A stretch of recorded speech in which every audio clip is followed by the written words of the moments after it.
Hello दोस्तों, Aaron classes में आपका स्वागत है। आज अपन पढ़ेंगे वर्ग 2 के ओल्ड हिंदी शिक्षा शास्त्र के क्वेश्चन। शिक्षण सहायक सामग्री का चुनाव करते समय ध्यान देना चाहिए कि वह केवल शिक्षण बिंदु के लिए सरल व सुगम हो, केवल प्रकरण से संबंधित हो, केवल कक्षा के अधिगम लक्ष्यों की प्राप्ति में सहायक हो। तो इसका आंसर होगा उपयुक्त सभी।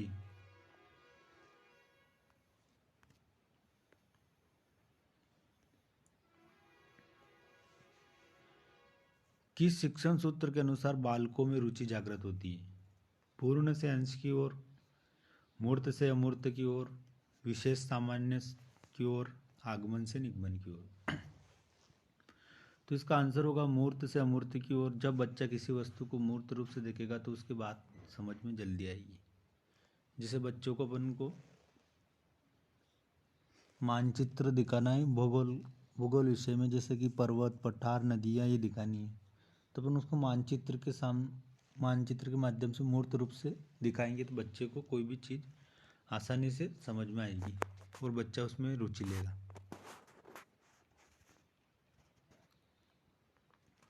छात्रों को अपनी मातृभाषा में बोलने का अवसर प्रदान करना चाहिए ताकि छात्र अपने आप को कमज़ोर न समझे, छात्र अपनी निजी कठिनाइयाँ बता सके, छात्र अपना गृह कार्य आसानी से कर सके, छात्रों के लिए अधिगम प्रक्रिया सरल व सहज हो सके।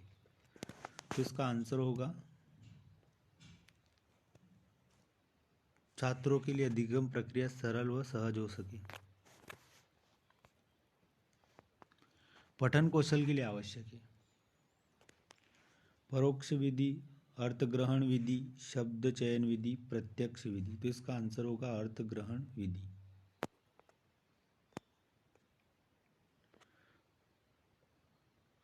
भाषा के कौशल कितने होते हैं? 4। L, S, R, W. L मतलब लिसनिंग मतलब सुनना। स्पीक यानी बोलना। रीड यानी पढ़ना। राइट यानी लिखना। तो भाषा के कितने कौशल होते हैं? 4। इनका क्रम पूछे तो एल, एस, आर, डब्ल्यू।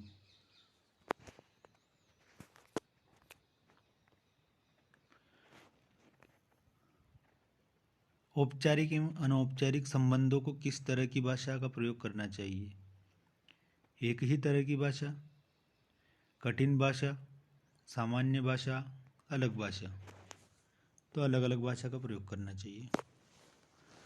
औपचारिक मतलब जैसे अपन शिक्षक अपन को विद्यालय में कोई भी शिक्षा देता, पाठ पढ़ाता, शिक्षण करवाता है, तो वहाँ पर हम औपचारिक रूप से शिक्षा ग्रहण करते हैं। और अनौपचारिक बाहर, विद्यालय से बाहर, घर पे अगर अपन को मम्मी पापा पढ़ाए या परिवार में कोई भी, समाज में अपन कोई भी ज्ञान की बात सीखें तो वहाँ अनौपचारिक शिक्षा होती है। वहाँ कोई फिक्स नियम नहीं होता है कि आपको इतनी बजे सिखाएंगे ये।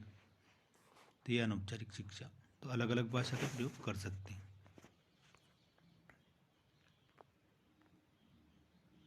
भाषा शिक्षण के विभिन्न स्तरों के बच्चों की चुनौतियों के लिए एक सफल दृष्टिकोण है। मनोवैज्ञानिक दृष्टिकोण, आध्यात्मिक दृष्टिकोण, वैज्ञानिक दृष्टिकोण, समाजशास्त्री दृष्टिकोण। इसका आंसर होगा मनोवैज्ञानिक दृष्टिकोण।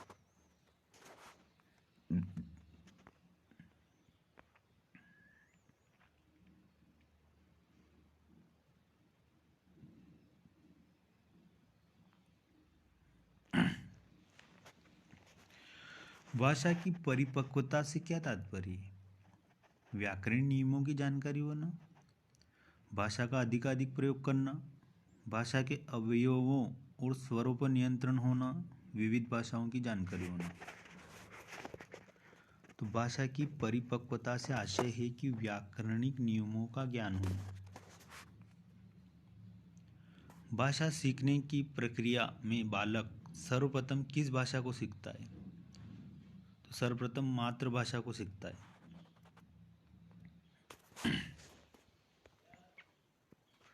मातृभाषा क्या होती है? मातृभाषा यानी पहली बार माँ के द्वारा सीखी गई भाषा, माँ के द्वारा सीखी गई भाषा मातृभाषा कहलाती है, जिसे अपने अपने परिवेश में बोलते हैं, अपनी मातृभाषा कहलाती है। राजभाषा क्या है?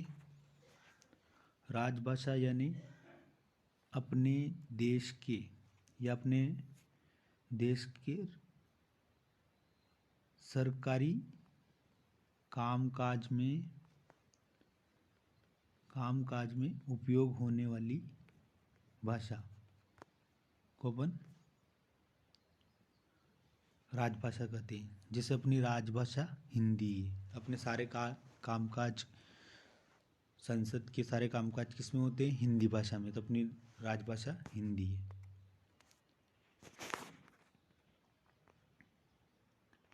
अधिगम, छात्र अधिगम में किन छात्रों को कठिनाई नहीं होती है? जिनके अभिभावक शिक्षित हो, जिसमें आत्मविश्वास की कमी हो, जिनका मानसिक स्वास्थ्य ठीक हो, जिसकी पारिवारिक स्थिति ठीक हो। तो इसका आंसर होगा सी, जिनका मानसिक स्वास्थ्य ठीक हो। तो जिसका मानसिक स्वास्थ्य ठीक होगा उसे पढ़ने में कोई दिक्कत नहीं होगी।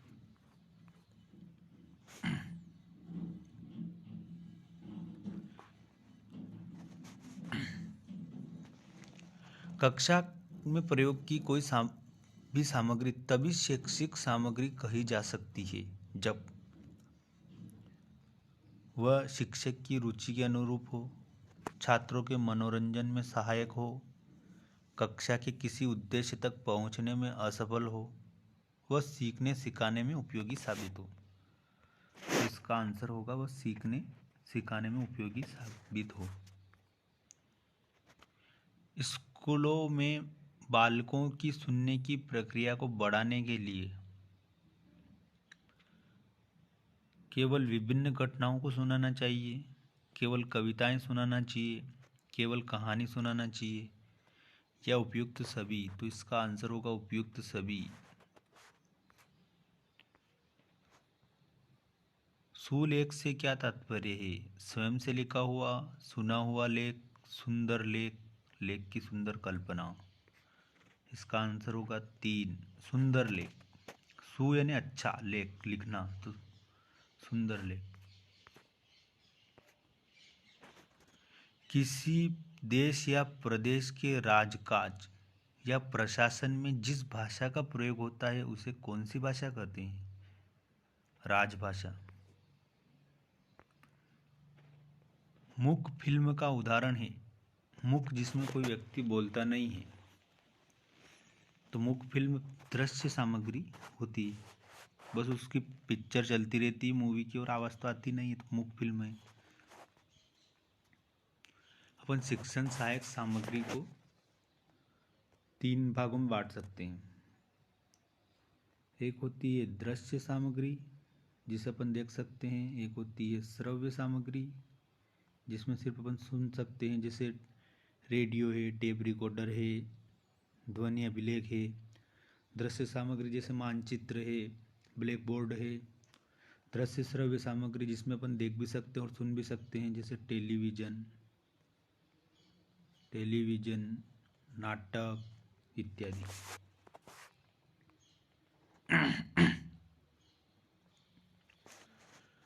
सुंदर कक्षा 8 का छात्र है, उसका सतत आकलन करने में सबसे अधिक महत्वपूर्ण क्या है?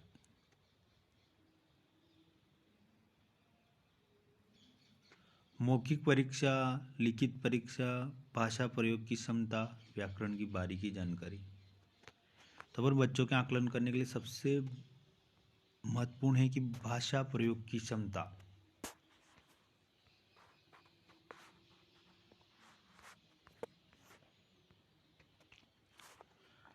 जॉन ड्यूवी द्वारा समर्थित लेब विद्यालय के उदाहरण हैं।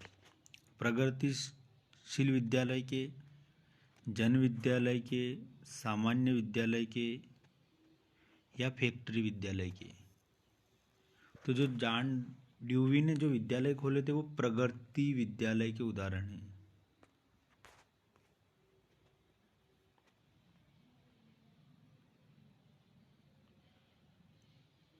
हिंदी राष्ट्र हिंदी तब कही जा सकती है जब जनता के संपर्क में भाषा बन जाए।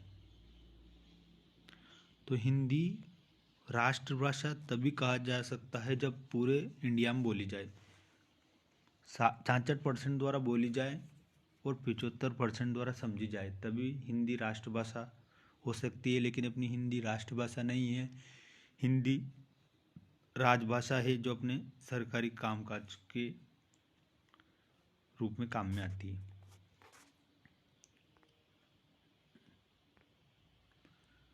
जो बच्चा जितना जल्दी बोलना सीखता है वह उतना जल्दी ही सोचता है। इनमें से भाषा शिक्षण की चुनौतियाँ क्या हैं? केवल व्याकरण संबंधित चुनौतियाँ, केवल पठन संबंधित चुनौतियाँ, केवल लेखन संबंधित चुनौतियाँ, या उपयुक्त सभी? तो इसका आंसर होगा उपयुक्त सभी। बिना ज्ञान के संप्रेषण तथा लेखन का विकास संभव नहीं है। व्याकरण, अनुवाद, ध्वनियाँ, तो इसका आंसर होगा व्याकरण। बिना व्याकरण के अपन को लिखने में भी दिक्कत आएगी और बोलने भी। मौखिक अभिव्यक्ति है तो व्याकरण की आवश्यकता होती है ताकि बालकों के भाव को शुद्ध रूप से व्यक्त कर सकें। केवल भाषा संबंधित अभिव्यक्ति का विकास हो सके। केवल स्वरों के आरोह अवरोह एवं बलाघाता को समझ सके। तो इसका आंसर होगा उपयुक्त सभी।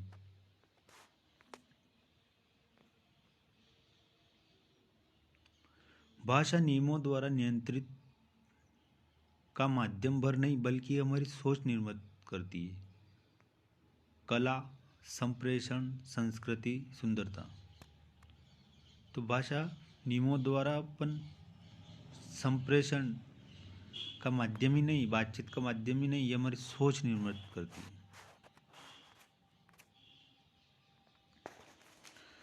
भाषा सीखने के प्रमुख चरण हैं। तो भाषा सीखने में केवल पढ़ना पड़ता है, केवल लिखना पड़ता है, केवल समझना पड़ता है? तो भाषा के लिए अपन को सब करना पड़ता है। पढ़ना भी पड़ता है, लिखना भी पड़ता है, समझना भी पड़ता है। भाषा शिक्षण के क्या लक्ष्य हैं? अध्ययन अध्यापन का विकास करना, मानवीय संवेदना का विकास करना, भाषा की समझ और अभिव्यक्ति का विकास करना, अर्थोपार्जन एवं यश प्राप्त करना। तो इसका आंसर होगा भाषा की समझ और अभिव्यक्ति का विकास करना। भाषा कौशल का एक प्रकार नहीं है, संचार, लेखन, श्रवण, वाचन। तो इसका आंसर होगा संचार नहीं होगा। भाषा कौशल 4 प्रकार के होते हैं, लिसनिंग सुनना, स्पीक यानी बोलना, रीडिंग यानी पढ़ना, राइट यानी लिखना।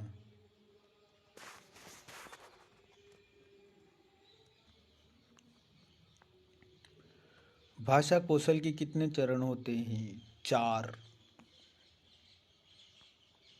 अधिगम से क्या तात्पर्य है? सीखना, अर्जित करने से, अनुकरण करने से, रटकर विषय वस्तु को याद करने से। तो अधिगम का तात्पर्य है सीखना, व्यवहार में परिवर्तन, स्थायी परिवर्तन को अधिगम कहते हैं। निम्नलिखित में से छात्रों के लिए उपयुक्त दृश्य श्रव्य सामग्री कौन सी है? तो दृश्य श्रव्य सामग्री जिसको अपन देख भी सकते हैं,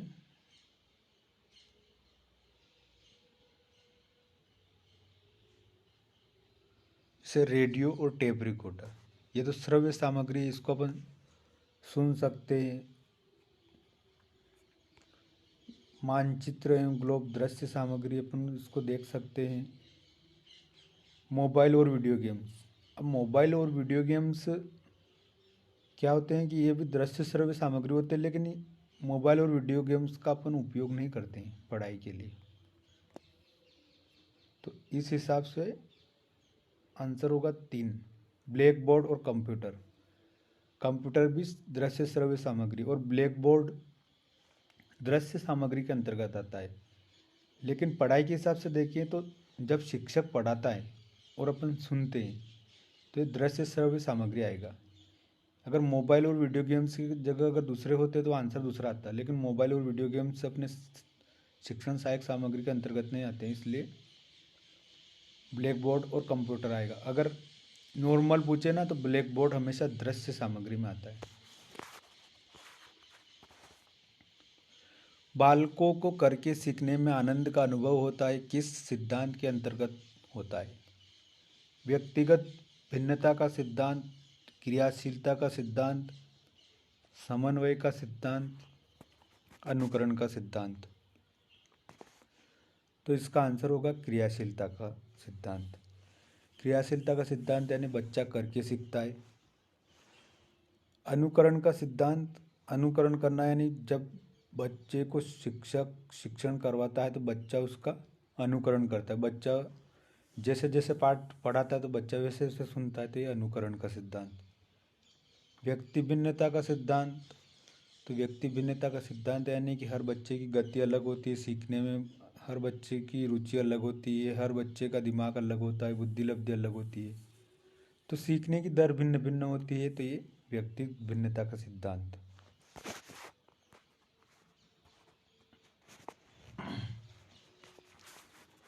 ग्राफ नीचे दिए गए विकल्पों में किसका उदाहरण है? तो ग्राफ श्रव्य सामग्री है, दृश्य सामग्री है या दृश्य श्रव्य सामग्री? तो ग्राफ कौन सी सामग्री है? तो ग्राफ है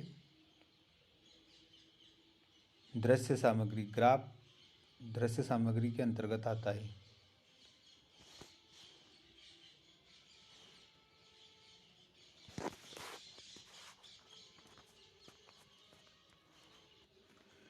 हिंदी तर भाषा छात्रों की मातृभाषा को जानना शिक्षक के लिए आसान कार्य है, सामान्य कार्य है, चुनौतीपूर्ण कार्य है, विशिष्ट कार्य है? तो यह हिंदी भाषा छात्रों के लिए चुनौतीपूर्ण कार्य है, क्योंकि जैसे अपन हिंदी भाषा प्रदेश में रहते हैं और केरल का इंग्लिश का टीचर या तमिलनाडु का तमिल भाषा का टीचर अपन को आकर पढ़ाएगा तो उसको हिंदी समझने में और पढ़ाने में दिक्कत होगी, इसलिए ये एक चुनौतीपूर्ण कार्य है। शिक्षण अधिगम सहायक सामग्री का स्रोत नहीं है। Chart, black board, bench, projector. तो इसका आंसर होगा बेंच।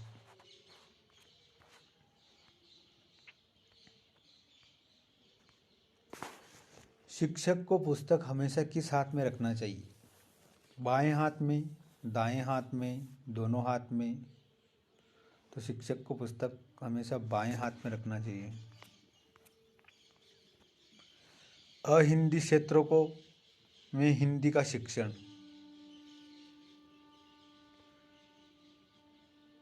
व्यावहारिक व विवेचनात्मक हो, तार्किक व औचित्यपूर्ण हो, सहज व सरल हो या वैज्ञानिक व स्वाभाविक हो?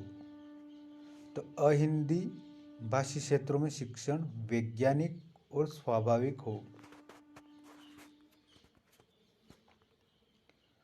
श्रवण कौशल का संबंध किससे होता है?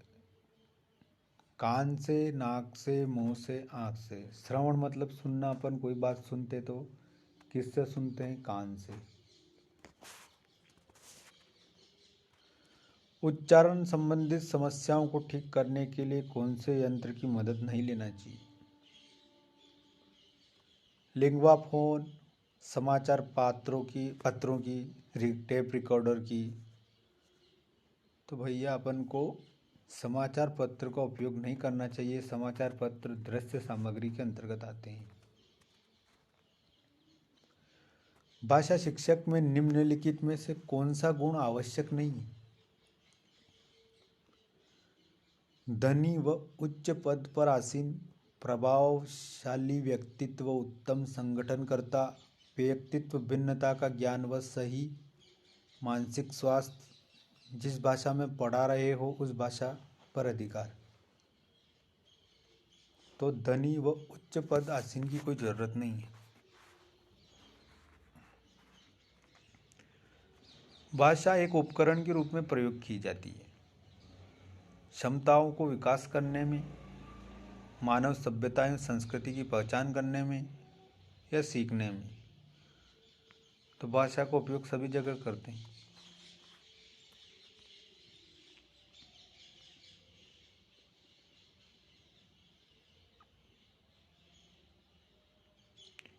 कक्षा में छात्रों की सक्रियता देखी जा सकती है। शिक्षक की हाँ में हाँ मिलाने से, शोर मचाने से, मौन बैठने से, सुनने और बोलने में। तो इसका आंसर होगा सुनने और बोलने में, क्योंकि बच्चा शिक्षक से प्रश्न पूछता भी है और सुनता भी है। कोई शिक्षक शिक्षण कराता है, पाठ पढ़ाता है, तो बच्चा उससे संबंधित प्रश्न भी पूछता है और सुनता भी है। तो सुनने और बोलने में। कक्षा कक्ष में प्रश्न पूछना, साहित्यिक कार्यक्रम कराना, पाठों का अभ्यास कराना, मौखिक लिखित कार्य कराना कौन से सिद्धांत के अंतर्गत आता है?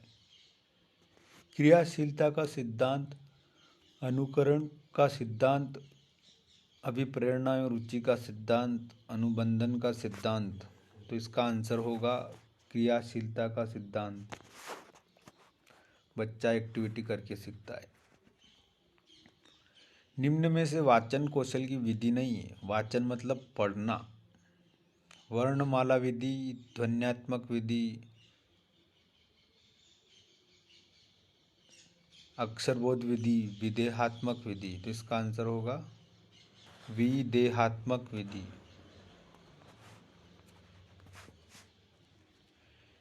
निम्न में से किसने क्रियाशीलता के सिद्धांत पर बल दिया? उपरोक्त सभी, केवल डीवी, केवल फ्रोबेल, केवल मॉन्टेसेरी। तो इन सभी ने क्रियाशीलता के सिद्धांत पर बल दिया।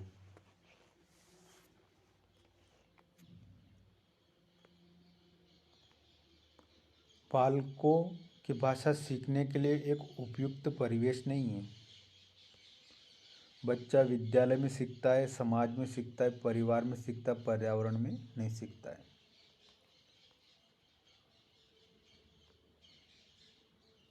नियमित रूप से किसी भाषा को सुनकर बच्चे क्या ग्रहण करते हैं? शब्द, ध्वनि, अर्थ, भाषा की एक बुनियादी संरचना। तो इसका आंसर होगा भाषा की बुनियादी संरचना।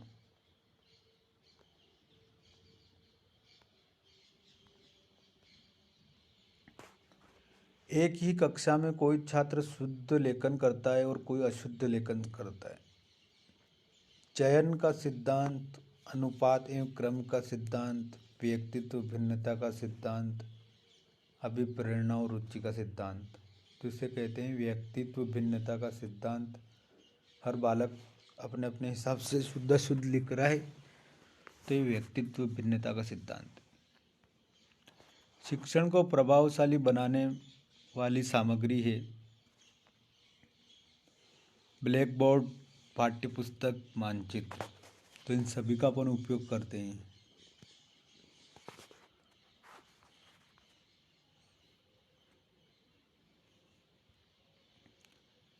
शिक्षण विधियों का प्रयोग करते वक्त बच्चों को किन बातों का ध्यान रखना चाहिए? उपरोक्त सभी, केवल कठिनाई, केवल त्रुटियां, केवल रुचि। इसका आंसर होगा उपरोक्त सभी बातों का अपन को ध्यान रखना चाहिए। लेखन में किस प्रकार की अशुद्धियां होती है? तो लिखते समय सभी अशुद्धियां होगी।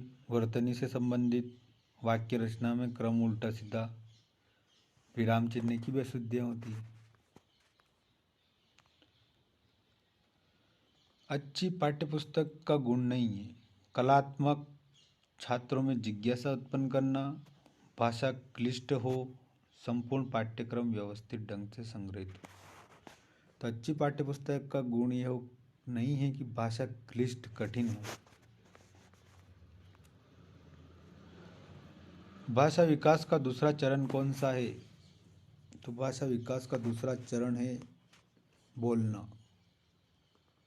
एल यानी सुनना, स्पीक यानी बोलना,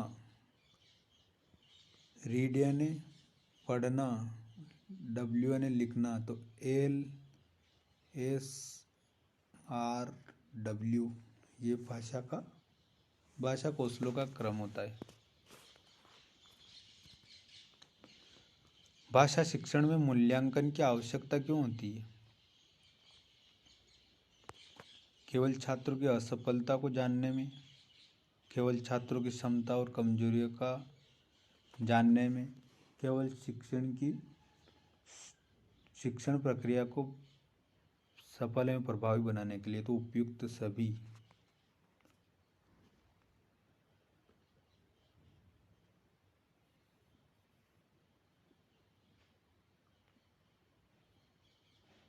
भाषा शिक्षण के बोलचाल के सिद्धांत के द्वारा भाषा सीखने में कम समय लगता है, भाषा सीखने में अस्थिरता होती है, भाषा सीखने में कठिनाई होती है, भाषा सीखने में अधिक समय लगता है। तो इसका आंसर होगा कि भाषा सीखने में कम समय लगेगा। रेडियो उदाहरण है श्रव्य सामग्री, दृश्य सामग्री, श्रव्य दृश्य सामग्री। तो रेडियो उदाहरण है सुनने के लिए श्रव्य सामग्री। बच्चे भाषा का प्रयोग कैसे करते हैं? सुनकर, लिखकर, बोलकर। तो उपयुक्त सभी। निम्न में से मौखिक अभिव्यक्ति कौशल है? वार्तालाप करना, सत्संग करना, भाषण करना। तो अपन सारी एक्टिविटी करते हैं। अब बोलकर ही सत्संग करते हैं, वार्तालाप भी बोलकर करते हैं, किसी को भाषण देते हैं तो वो भी बोलकर करते हैं। निम्नलिखित विकल्पों में से व्याकरण से जुड़े शिक्षण का उद्देश्य बताइए। तो व्याकरण के द्वारा अपन को ज्ञान की प्राप्ति होती है, कौशल की प्राप्ति होती है, केवल ज्ञान प्रयोग होता है। तो उपयुक्त सभी होगा।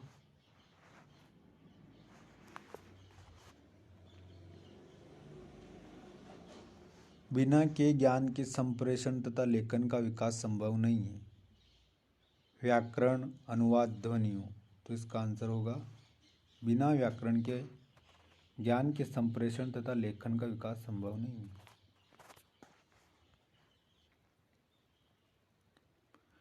शिक्षण को प्रभावशाली कैसे बनाया जा सकता है? शिक्षण सूत्रों के आधार पर, शिक्षण को व्यवसाय से जोड़कर, शिक्षण को अत्यधिक सरकारी अनुदान देकर। तो शिक्षण को अपन प्रभावशाली बना सकते हैं शिक्षण सूत्रों के आधार पर।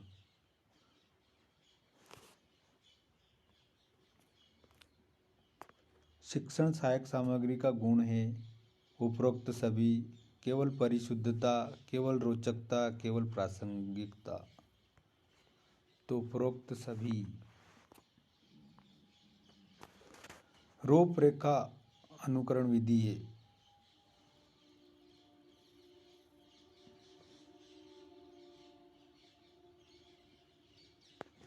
तो रूपरेखा अनुकरण विधि कौन सी है? लेखन कौशल की, श्रवण कौशल की, वाचन कौशल की, पठन कौशल की। तो यह लेखन कौशल की विधि है।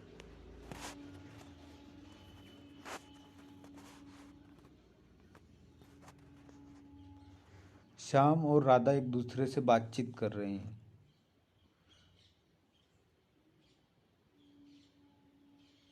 तो संकेतों के माध्यम से कर रहे हैं, मौखिक अभिव्यक्ति के माध्यम से कर रहे हैं, लिखित अभिव्यक्ति के माध्यम से कर रहे हैं।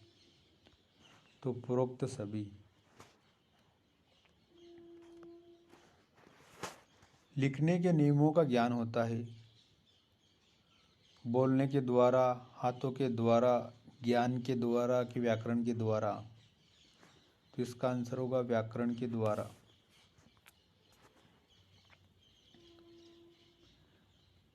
सीखने के लिए बातचीत करना किन आयु वर्ग के लिए आवश्यक होता है?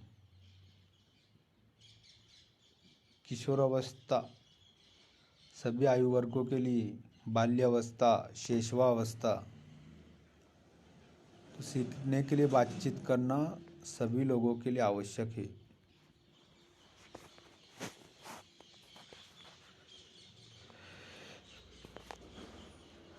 भारत में हिंदी को किस भाषा का दर्जा प्राप्त है? राष्ट्रभाषा, विभाषा, मातृभाषा, राजभाषा।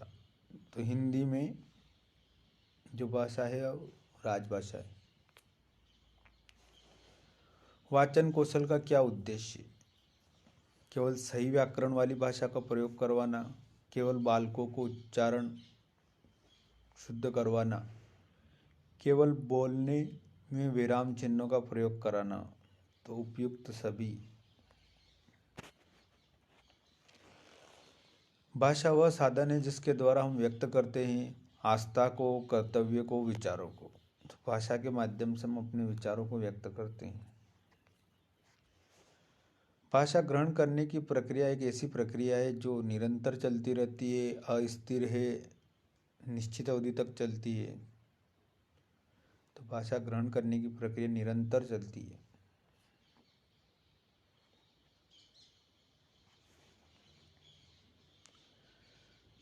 कक्षा में राष्ट्रीय चिन्ह को बताने से पहले यदि शिक्षक मोर, चीता, कमल आदि के बारे में बताता है तो वह शिक्षण की कौन सी विधि अपनाता है? ज्ञात से अज्ञात की ओर। सुनना भाषा विकास का निम्न चरण है। सुनना भाषा विकास का प्रथम चरण है, द्वितीय चरण है, तृतीय चरण है। तो सुनना भाषा विकास का प्रथम। प्रोजेक्टर द्वारा आकृति को सूक्ष्म रूप में दिखाया जाता है, छोटे रूप में दिखाया जाता है, पर्दे पर दिखाया जाता है, धुंधला करके दिखाया जाता है। तो प्रोजेक्टर के द्वारा अपन वस्तु को पर्दे पर दिखाते हैं। प्रोजेक्टर दृश्य सामग्री के अंतर्गत आता है। गणितीय कौशल संबंधित विकार। पूर्ण अक्षर लिखना, समय सारणी बनाने में कठिनाई, अपठनीय हस्तलेखन, कागज को बहुत पास से पकड़ना। तो गणितीय संबंधित कौशल है समय सारणी बनाने में कठिनाई। शिक्षण सहायक सामग्री शिक्षण अधिगम प्रक्रिया को सहयोग करती है, प्रेरित करती है, प्रभावित करती है। तो शिक्षण सहायक सामग्री उपरोक्त सभी।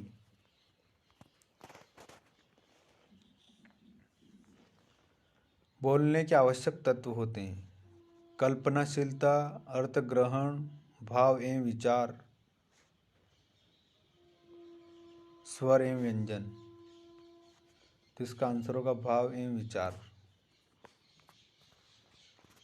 पाठ्य पुस्तकें सहायक होती है केवल पाठ्यक्रम को व्यवस्थित क्रम में चलाने में, केवल शिक्षा के प्रति रुचि उत्पन्न करने में, केवल स्व अध्ययन करने में। उपरोक्त सभी। ध्वनियों को प्रतीकों में लिपिबद्ध कर भाषा को स्थायित्व प्रदान करने को कहते हैं लेखन विधि, श्रवण विधि, वाचन विधि, पठन विधि। तो लेखन विधि।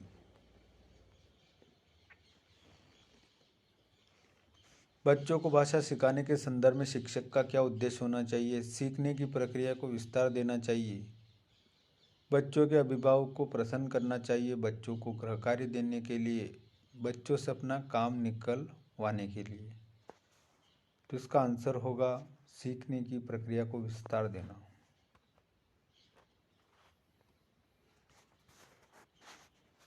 लिपि का प्रयोग भाषा में किस अभिव्यक्ति के लिए किया जाता है? मौखिक, सांकेतिक, लिखित, आंगिक। तो लिपि का प्रयोग लिखित भाषा के लिए किया जाता है। जैसे हिंदी अपनी भाषा देवनागरी लिपि में लिखी जाती है। भाषा शिक्षण के लिए कब और कैसे पद्धति का सहारा लेना चाहिए, इसकी जानकारी किसको होना चाहिए? शिक्षक को, विद्यालय को, छात्रों को, माता पिता को। शिक्षण कौन कराता है? शिक्षक। तो जानकारी किसको होनी चाहिए? शिक्षक को।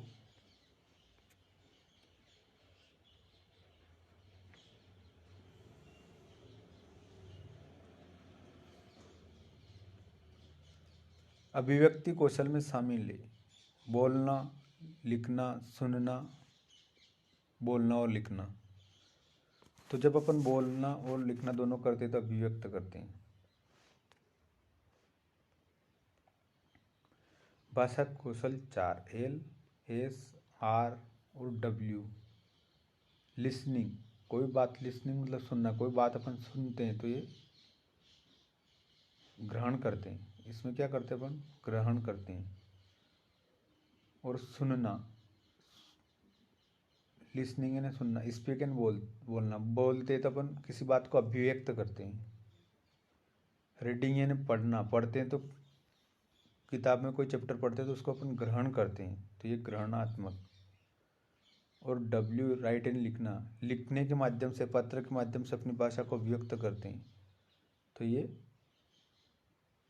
अभिव्यक्ति कौशल, यानी अपनी किसी बात को अपन बोल रहे हैं। तो लिसनिंग और रीडिंग मतलब सुनना और पढ़ना दोनों ग्रहणात्मक कौशल है, और बोलना और लिखना ये दोनों अभिव्यक्त कौशल है। निम्न में से पाठ्य सहग्रामी क्रिया कौन सी?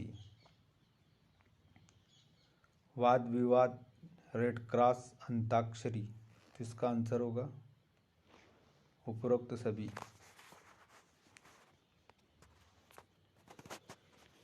निम्न में से बच्चों की भाषा संबंधित त्रुटियां नहीं हैं। पाठ्य वस्तु को ग्रहण करने में शब्द उच्चारण संबंधित, वर्तनी संबंधित, वाक्य संरचना संबंधित, तो उपयुक्त सभी। नहीं, उपयुक्त सभी कहाँ से आएगा, इसका आंसर होगा शब्द उच्चारण संबंधी। किसी को बोलते सुनना तथा उसे सुनकर समझ लेने की प्रक्रिया ही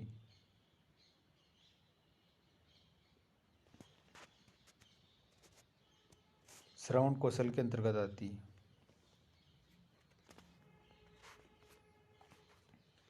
बच्चे भाषा सीखने की क्षमता के साथ पैदा होते हैं, यह कथन किसका है?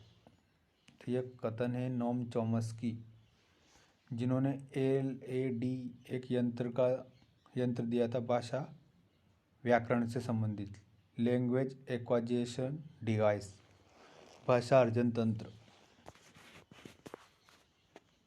सुनने की गतिविधि यदि रोचक और उपयोगी होगी तो बच्चे मेधावी होंगे, बच्चे अपना गृह कार्य आसानी से करेंगे, बच्चे अधिक ध्यान केंद्रित होकर सुनेंगे, या बच्चे कक्षा में अनुशासित रहेंगे। तो इसका आंसर होगा बच्चे अधिक ध्यान से केंद्रित होकर सुनेंगे।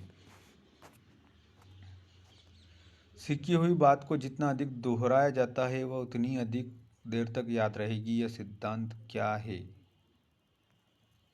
तो यह सिद्धांत आवृत्ति का सिद्धांत है। आवृत्ति यानी बार बार रिपीट करना किसी चीज को। लिखना, पढ़ना, संकेतों का प्रयोग निम्नलिखित में से किसके अंतर्गत आता है? भाषा, वाणी, मनोभाषिक सिद्धांत। तो भाषा के अंतर्गत आता है।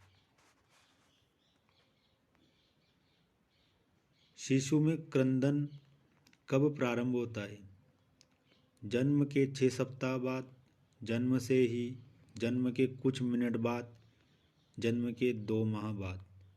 तो शिशु में क्रंदन जन्म के 6 माह बाद प्रारंभ हो जाता है। मनोवैज्ञानिक दृष्टि से शिक्षा की सार्वभौमिक प्रक्रिया है अधिगम, शिक्षण, स्मरण, विस्मरण। तो मनोवैज्ञानिक दृष्टि से अधिगम सार्वभौमिक प्रक्रिया, क्यों? अधिगम मतलब सीखना, हर कोई सीख सकता है।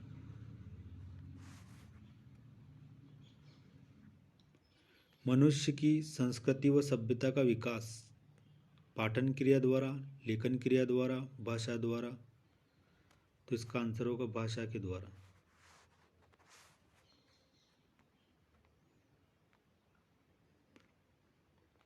बालकों को इस योग्य बनाना कि वे नवीन ज्ञान व कौशल को भली भांति समझ सके किस शिक्षण पद्धति द्वारा होता है?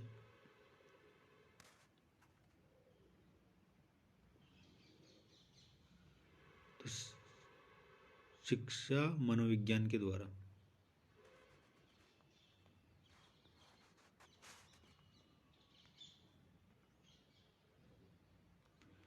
भाषा शिक्षण का सामान्य उद्देश्य पढ़कर अर्थ ग्रहण कर सके, बोलकर अपनी बात कह सके, दूसरों की बात सुनकर समझ सके, तो उपयुक्त सभी। तो इसका आंसर होगा उपयुक्त सभी।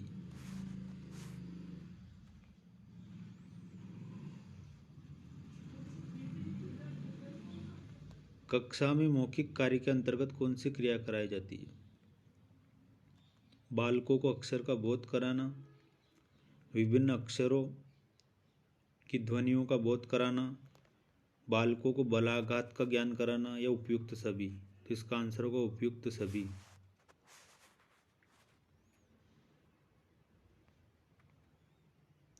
निम्नलिखित में से कौन सा भाषा शिक्षण का सिद्धांत नहीं है? स्वतंत्रता का सिद्धांत, अनुकरण का सिद्धांत, व्यक्तित्व भिन्नता का सिद्धांत, या इनमें से कोई नहीं। तो इसका आंसर होगा इनमें से कोई नहीं। ये सभी भाषा शिक्षण के सिद्धांत आते हैं। भाषा राष्ट्रों को एक दूसरे के निकट लाने का काम करती है। कौन सी भाषा राष्ट्रों को एक दूसरे के निकट लाने का काम करती है? मातृभाषा, प्रादेशिक भाषा, अंतर्राष्ट्रीय भाषा। तो इसका आंसर होगा अंतर्राष्ट्रीय भाषा।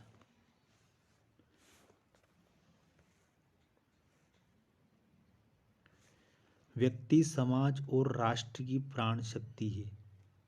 व्यक्ति, प्रादेशिक भाषा, अंतर्राष्ट्रीय भाषा, मातृभाषा। तो इसका आंसर होगा मातृभाषा।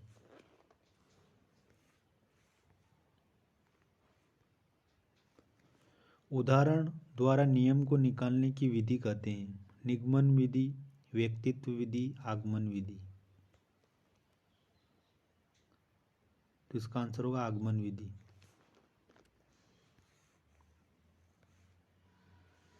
हिंदी अध्यापक के सामान्य गुण हैं प्रखर, उदार, सहनशील।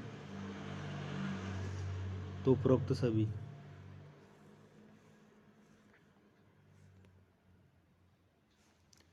हिंदी अध्यापक के विशिष्ट गुण हैं शुद्ध उच्चारण, सुंदर लेख, भाषा में रुचि, उपरोक्त सभी। तो इसका आंसर होगा उपरोक्त सभी।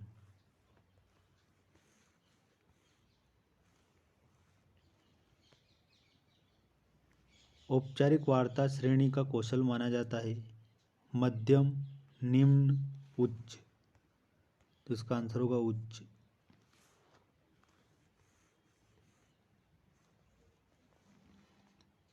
घटना तथा तथ्यों का मौखिक रूप से प्रस्तुतिकरण क्या कहलाता है?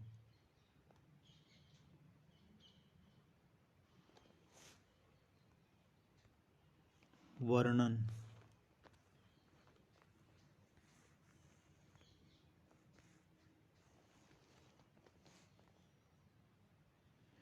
के माध्यम से श्रोता के सम्मुख मूर्त रूप से उपस्थित हो जाता है चित्रण, वार्ता, भाषण। तो इसका आंसर होगा चित्रण।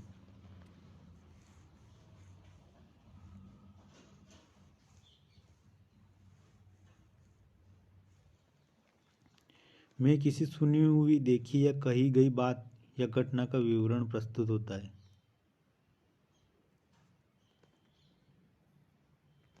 रिपोर्ट।